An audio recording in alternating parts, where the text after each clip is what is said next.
Pensamiento analógico versus pensamiento racional, tercera parte. Ahora vamos al pensamiento analógico.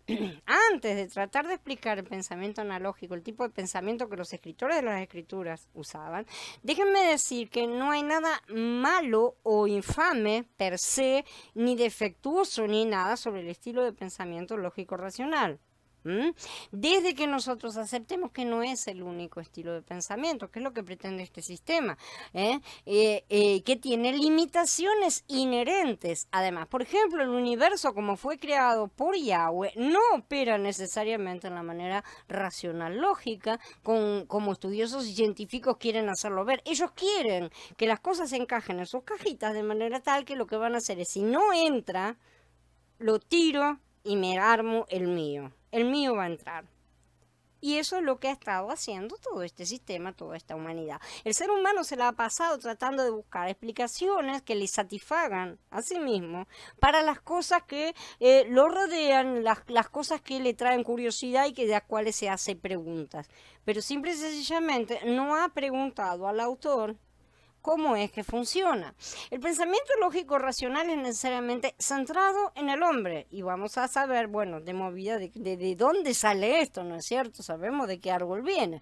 El mismo depende totalmente de las 4 dimensiones que son visibles en nuestro universo, ¿no es cierto? Largo, ancho, alto y tiempo. El credo es que solo cosas que pueden ser científicamente visibles y probadas son reales, el resto no existe. La misma se apoya justamente además en el poder de la mente humana para descubrir y luego usar esos descubrimientos para hacer decisiones, para tomar decisiones y juicios, ¿sí? Lo que no puede ser probado por lógica y razón es automáticamente invalidado. Este tipo de pensamiento está necesariamente, como ya dije, destinado al fracaso. Pero eso no quiere decir que todas sus premisas o descubrimientos sean necesariamente falsos. Ya les he dicho muchas veces que tiramos el agua de la bañadera, pero no tiramos al bebé con el agua. O sea, tenemos que aprender a separar la paja del trigo. Tiene cosas que son correctas, sí, las tiene. Lo que pasa es que no se puede llevar a andar cojeando con solamente un lado del cuerpo, con un solo pie, no caminamos correctamente. Tenemos que estar utilizando las dos cosas cuando cada uno sea necesario. Sin embargo, para entender las cosas del Ruach y todo lo demás, el pensamiento lógico no existe. Así de simple. Todo sistema se basa en el hecho de que posee por lo menos una verdad, porque si no, no existe, es fantasía pura, ¿sí? Hasta cierto punto muchas veces resulta útil para brindar una visión detallista, ¿sí? De los factores de un asunto, resultan útiles, pero que después sí puedan ser analizados por la mente analógica para poder tener una comprensión global del asunto. El pensamiento analógico es completamente diferente porque el mismo opera basado en patrones y en modelos establecidos, ¿sí? Opera en cuanto a estructuras que se ven aquí y se ven allá y se repiten y son cosas que uno encuentra ese parecido a la estructura que está aquí con la que estaba en otro lado. El pensamiento analógico busca y reconoce verdades fundamentales comunes que son compartidas entre cosas similares, aun cuando esas cosas similares en particular no sean completamente iguales.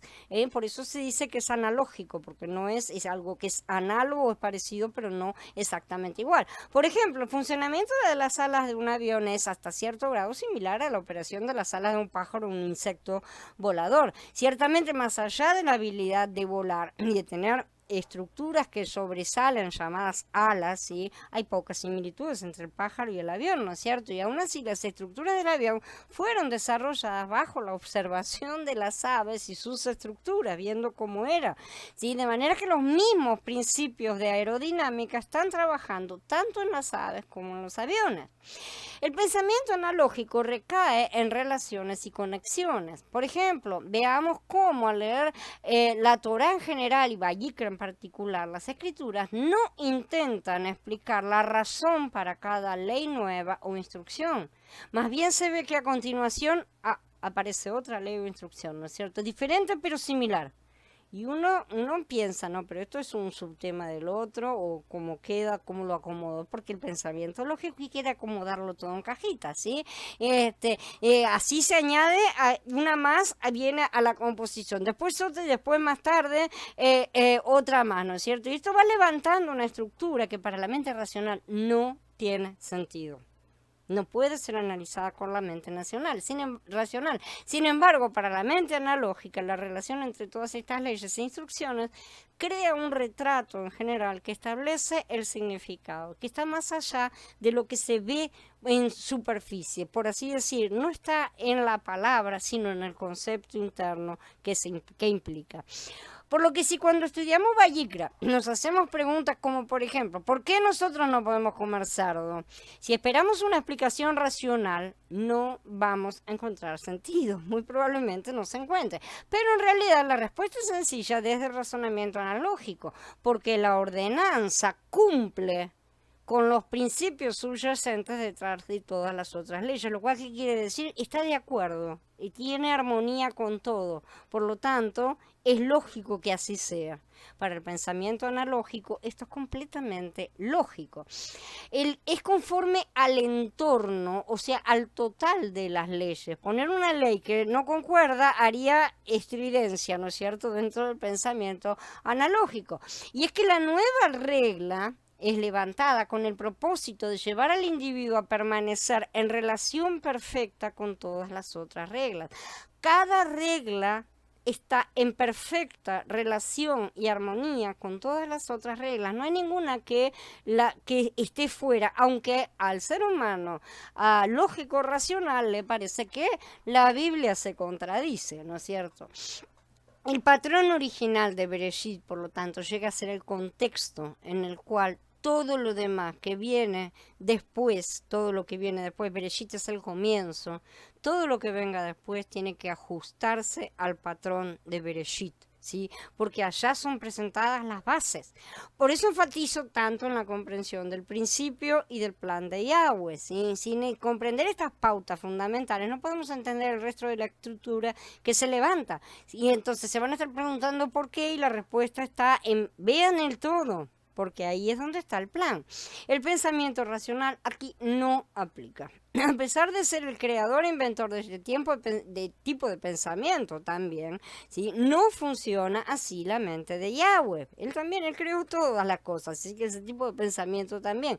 Y esta diferencia es debida a la caída y al hecho de que el hombre comió un árbol que piensa diferente. Yeshua habló en ocasiones en una clase de estilo muy particular de pensamiento analógico, las parábolas. Personificados en sus a veces desconcertantes parábolas, había principios y patrones espirituales que existen, persisten y nunca cambian.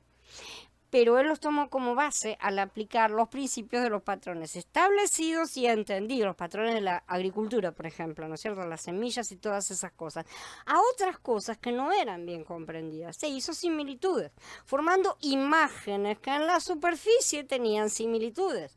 De hecho, a veces las diferencias eran tan grandes que las personas tenían, y todavía tienen, dificultad entendiendo el significado de sus analogías. ¿Por qué? Porque ellos no reconocían y reconocen el patrón que conectaba a las mismas. No conocían al enviado ni al que lo enviaba, no conocían el mensaje, no conocían nada básicamente. Y las cosas no han cambiado hoy tampoco. ¿Qué tiene que ver una semilla de mostaza con el reino de los cielos? ¿Por qué alguien le tiraría valiosas perlas a los chanchos? ¿Sí? ¿Qué tiene que ver quedarse sin aceite en una lámpara ardiendo con su regreso? O sea, todas estas cosas para una mente como la de Nicodemo, diría, ¿cómo hago para nacer de nuevo, volver a entrar en la barriga de mi mamá? Eso fue el pensamiento que tenía Nicodemo. La respuesta está en patrones y principios establecidos mucho tiempo atrás, en los cuales él se estaba basando y que los israelitas reconocían, pero los extranjeros y gentiles no. Los israelitas reconocían y hasta cierto punto ya sabemos que no lo reconocían del todo, pero el lenguaje estaba escrito, por así decir, para ellos. Estos patrones son patrones que se repiten en las escrituras y nosotros hemos estado viendo mucho de estos patrones. Por ejemplo, uno de los más clásicos que hemos estado estudiando es el patrón de la comida, lo que es comer, lo que es alimento, y no es solamente comer esto, comer lo otro, sino justamente el alimento espiritual y lo que todas estas cosas implican como patrones de ordenación, ¿no es cierto? Entonces ahora vamos a tener que encarar las cosas desde un punto de vista diferente, no con el por qué es esto y me lo tenés que explicar, sino que como que ya te lo expliqué, te lo van a decir del otro lado, porque acá tenés los patrones y es solamente mirar el dibujo espiritual, por así decir. Entonces, quiero resaltar el hecho de que a pesar de que la sociedad actual en la que vivimos es mayormente se basa mayormente en pensamiento lógico y racional, todos tenemos en cierta medida los dos tipos de pensamiento en nuestro interior. A veces se llama el pensamiento analógico como pensamiento creativo también, ¿no es cierto? Porque acá le ponen un nombre a todo, lo cual siempre lo deja en un nivel inferior al pensamiento racional, que es la mente superior, ¿no es cierto? Es el ariano del juego. Y esto es mucho mejor visto y aceptado actualmente. Un ejemplo de que tenemos este tipo de pensamiento es todo tipo de adaptabilidad que establecemos. Por ejemplo, quiero cocinar una torta, sí, pero me falta un ingrediente. Nos ingeniamos para reemplazarlo por otro similar que ya usamos en otro tipo de preparación, pero que sabemos que va a producir un efecto similar, ¿sí? Si bien no es el mismo, yo no me estoy sin fermento, por ejemplo, estoy sin polvo para fermentar la torta, entonces ¿qué hago? Le agrego bicarbonato. Eso es un tipo de pensamiento analógico, porque yo sé que el bicarbonato va a producir efervescencia, ¿no es cierto? Y lo va a hacer crecer a la torta. No es exactamente lo mismo, el resultado no va a ser exactamente lo mismo, pero analógicamente sirve. Entonces, este es un ejemplo práctico muy simple, ¿sí? Porque realmente muchos utilizamos este tipo de pensamiento en mayor medida. En sí depende de nuestra disposición genética natural y también del medio en que crecimos y cómo nos enseñaron. Y como nosotros todos hemos sido condicionados y además hemos sido condicionados a mirar con desprecio este otro tipo de pensamiento, como que es el pensamiento, como de quién es este pensamiento de los abuelos, esos seres primitivos que vivían sin electricidad o qué sé yo, no sé cómo vivían en las cavernas, vivían mis abuelos, según lo que cree esta sociedad, ¿no es cierto? O lo que te vende, que quiere que la gente crea. Entonces depende de cómo hemos sido enseñados también, de manera que como podemos ver, revertir el proceso y empezar a utilizar un tipo de pensamiento al que estamos poco acostumbrados, solo requiere disciplina, ¿sí? Como la de cualquier tipo de aprendizaje. Ya nos han enseñado para una forma, porque no veníamos con esa predisposición para solamente un tipo de pensamiento. De manera tal que vamos a tener que empezar a desarrollar la otra forma. Lo que sucede con el pensamiento analógico es que tiene que tener un patrón original preexistente con el cual poder establecer las relaciones. Si yo no tengo el modelo, por así decir, aunque el modelo sea borroso, lo que fuere, sombras, ¿no es cierto? Si yo no tengo ese modelo, no puedo establecer comparaciones y ver cómo fue que hizo Shaul para ver las cosas. Sí, el Ruach lo iluminó, ciertamente que el Ruach le mostró, pero Shaul de repente vio el mapa iluminado y entendió todas las conexiones, estableció un montón de revelaciones que el Ruach le dio. Entonces, esto es súper importante, ¿no es cierto?, que lo tengamos. Este pensamiento analógico se basa en la comparación, el establecimiento de pautas relacionadas. Este tipo de pensamiento ve las repeticiones, ve las omisiones, ve las cosas iguales y ve las cosas diferentes como en un fractal. Exactamente de esa manera. Por lo que es importante, el importante asunto en el estilo de pensamiento analógico de carácter bíblico es cuál sería el patrón verdadero y pertinente para una determinada situación actual. O sea, ¿cuál es el patrón que necesito colocar aquí para actuar análogamente? No exactamente como sería el pensamiento científico, si yo hago esto pasa esto, no es así con el pensamiento analógico, no funciona de esa manera ni funcionará.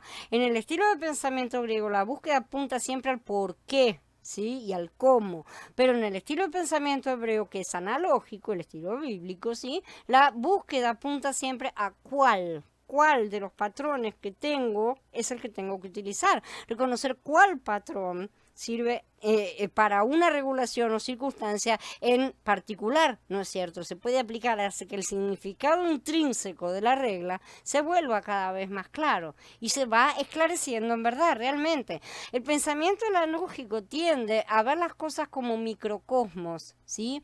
O como ya he dicho muchas veces, como fractales. Un microcosmos sencillamente quiere decir un pequeño mundo entero en sí mismo, un universo miniatura que es un modelo de uno más grande y más elaborado, como lo es el tabernáculo, que sabemos perfectamente que es un modelo del que Moshe vio en el monte. Una familia, por ejemplo, es un microcosmos de una congregación. Es el mismo funcionamiento y el Padre quiere que ese sea el funcionamiento, de manera tal que no podemos llamarnos hermanos si no lo somos en la vida práctica como familia. Dentro de la congregación, la familia también es exactamente lo mismo. Ahora que entendemos los fundamentos del problema, vamos a los términos prácticos de lo que esto significa para nosotros y para el estudio de la Torá. Nosotros sabemos que el hebreo es un lenguaje que personifica una cultura de pensamiento analógico. ¿Sí? Por otra parte, el griego es un lenguaje que personifica una cultura de pensamiento lógico racional. El hebreo es una cultura completamente separada, con un idioma completamente singular, diseñado para comunicar los conceptos singulares de los hebreos. Y los conceptos hebreos, como nosotros los vemos en las escrituras, están basados en la mente de Elohim y la información que él les dio a ellos, en la manera de la Torá y después en el Brit Hadashah. El griego es una cultura variante y diseminada con un lenguaje único, muy diseminada porque se abrió muchísimo, pero tiene un lenguaje único que fue diseñado para comunicar los conceptos y principios particulares de su cultura. La cultura griega está basada en el descubrimiento humano, la filosofía humana, la ciencia y la tecnología, y en sistemas hechos por el hombre de moral y búsqueda de verdad. ¿Cómo es que este sistema de pensamiento griego y de resolución de problemas, un sistema de pensamiento lógico racional, extrae la verdad y el significado de un sistema completamente opuesto?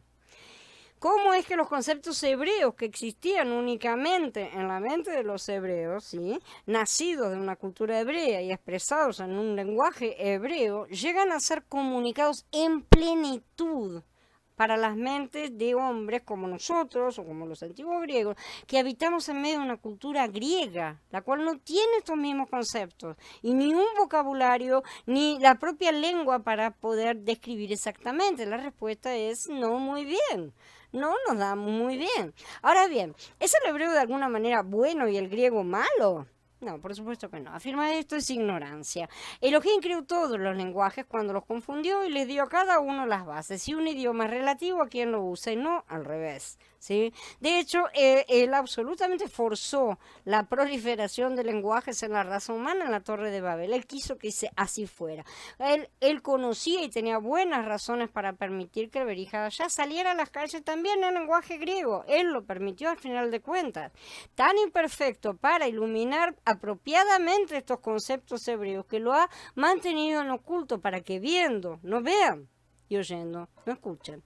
Y también conocía el hecho de que abriría la puerta cuando el tiempo correcto llegara, y ahora comienza a ser uno de los últimos, ¿no es cierto? Porque él la ha abierto muchas veces y ha revelado cosas a lo largo de la historia, porque la plena comprensión llegará en la era de Sukkot y por supuesto finalizada la misma con el comienzo al final del milenio. Por lo que nuestro trabajo en este caminar las escrituras ha sido tratar de descifrar las escrituras que nos han llegado a través de traducciones racionales y lógicas, ¿sí? Y extraer un significado que fue formulado en un pensamiento, lenguaje y cultura analógicos. Yo no tengo duda de que puede ser hecho en alto grado, porque es lo que hemos estado haciendo, de su mano, por supuesto, pero para poder recibir lo que expongo se necesita de parte de ustedes, o sea, los receptores, una disposición a dejar ir las falsas doctrinas, conceptos y tradiciones creadas por el pensamiento lógico racional de seres humanos que han despreciado, como aún hoy esta sociedad desprecia, el tipo de pensamiento que simplemente está incapacitado para comprender.